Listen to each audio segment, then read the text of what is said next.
Welcome to I dream. Hyderabad మెట్రోలో త్వరలోనే సరికొత్త విధానం చూడబోతున్నాం. విదేశాల్లో ఉన్నట్టు ఓపెన్ లూప్ టికెటింగ్ వ్యవస్థను తీసుకురావాలి అని హైదరాబాద్ మెట్రో యోచిస్తోంది.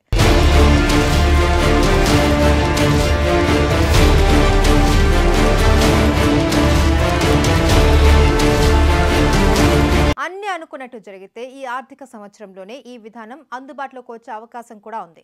ఈ విధానంలో ప్రయాణికులు తొలుత టికెట్ తీసుకోకుండానే రైలు ఎక్కేయచ్చు.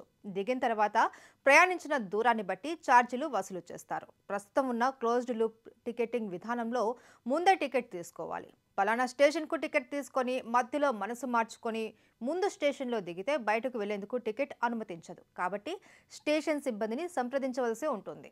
ఈ ఓపెన్ లూపింగ్ వ్యవస్థతో ఇలాంటి ఇబ్బంది ఉండదు. ఈ వ్యవస్థ అందుబాటులోకి వస్తే బస్, మెట్రో, ఎంఎంటీఎస్ అన్నింటిలోనూ ఒకే కార్డుతో ప్రయాణించవచ్చు. 2 ఏళ్ల క్రితం హర్యానాలో ఈ విధానాన్ని ప్రవేశపెట్టారు.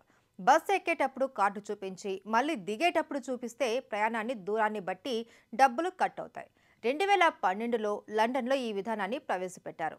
అది విజయవంతం కావడంతో ప్రపంచవ్యాప్తంగా పలు దేశాలు అందుబాటులోకి తెచ్చే ప్రయత్నం చేస్తూ ఉన్నాయి.